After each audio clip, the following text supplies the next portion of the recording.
ഇപ്പോൾ ഏറ്റവും സങ്കടകരമായ ഒരു വാർത്ത ഇപ്പോൾ നമ്മുടെ മുൻപിലേക്ക് വരികയാണ്. നമ്മുടെ ഏറ്റവും പ്രിയപ്പെട്ട കലാകാരൻ ശ്രീനിവാസൻ അന്തരിച്ചിരിക്കുന്നു എന്ന ഏറ്റവും സങ്കടം നിറഞ്ഞൊരു വാർത്ത ഇപ്പോൾ നമ്മുടെ മുൻപിലേക്ക് വരികയാണ്.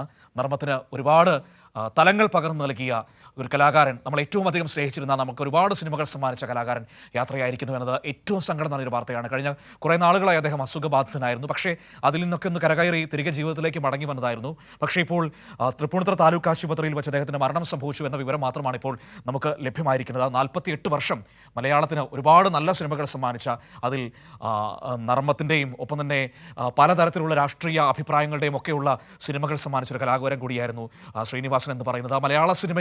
മലയാള സിനിമയെ നർമ്മത്തിൻ്റെ പുതിയൊരു തലത്തിലേക്ക് കൊണ്ടുവന്ന് മലയാള സിനിമയുടെ ഒരു യാത്രാഗതി തന്നെ മാറ്റിയ ഒരു കലാകാരൻ എന്ന് നമുക്ക് ശ്രീനിവാസനെ നിസ്സംശയം നമുക്ക് വിളിക്കാൻ കഴിയും.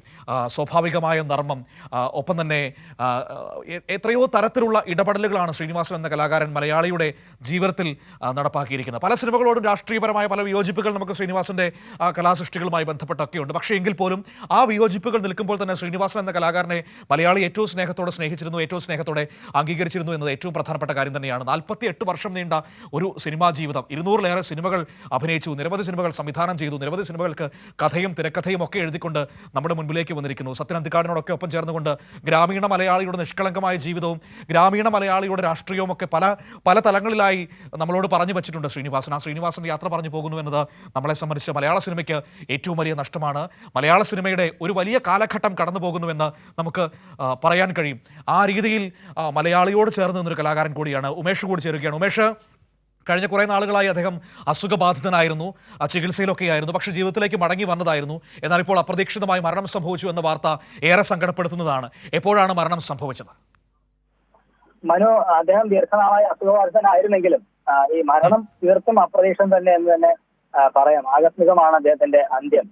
തൃപ്പൂണിത്തുറ താലൂക്ക് ആശുപത്രിയിൽ വെച്ച് അല്പം മുമ്പാണ് അദ്ദേഹത്തിന്റെ അന്ത്യം സംഭവിച്ചത്. അദ്ദേഹത്തിന്റെ മരണം അല്പം മുമ്പാണ് ഡോക്ടർമാർ സ്ഥിരീകരിച്ചത്.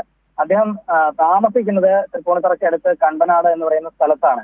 ഒരുപക്ഷെ ഇന്ന് അദ്ദേഹത്തിന് എന്തെങ്കിലും അസുഖം വർദ്ധിച്ചത് കൊണ്ട് പെട്ടെന്ന് ആശുപത്രിയിലേക്ക് എത്തിക്കാമെന്ന ലക്ഷ്യം വെച്ച് തൃപ്പൂണിത്തുറ താലൂക്ക് ആശുപത്രിയിലേക്ക് കൊണ്ടുവന്നതായിരിക്കാം എന്നാണ് കരുതുന്നത്. അത് അല്പസമയത്തിനകം തന്നെ എന്താണ് സംഭവിച്ചത് എന്നുള്ള കാര്യത്തിൽ ഒരു വ്യക്തത വരും. ഏതായാലും തൃപ്പൂണിത്തുറ താലൂക്ക് ആശുപത്രിയിൽ വെച്ചാണ് ഇപ്പോൾ അദ്ദേഹത്തിന്റെ അന്ത്യം ഉണ്ടായിരിക്കുന്നത്. ഇനി മറ്റു കാര്യങ്ങളൊക്കെ തീരുമാനമായി വരുന്നതേ ഉള്ളൂ. അപ്രതീക്ഷിതമാണ്, ആകസ്മികമാണ് അദ്ദേഹത്തിന്റെ അന്ത്യം സംഭവിച്ചിരിക്കുന്നത്. മലയാള സിനിമയെ സംബന്ധിച്ച് വലിയ നഷ്ടമാണ്. കാരണം അദ്ദേഹം ബഹുമുഖ പ്രതിഭയാണ്. അദ്ദേഹം നടൻ എന്നുള്ളത് മാത്രമല്ല, സംവിധായകനാണ്, തിരക്കഥാകൃത്താണ്. ഇത്തരത്തിൽ വിവിധ മേഖലകളിൽ അദ്ദേഹത്തിന്റെ വ്യക്തിമുദ്ര പതിപ്പിച്ച വലിയൊരു കലാകാരൻ കൂടിയാണ് ശ്രീനിവാസൻ എന്ന് പറയുന്നത്.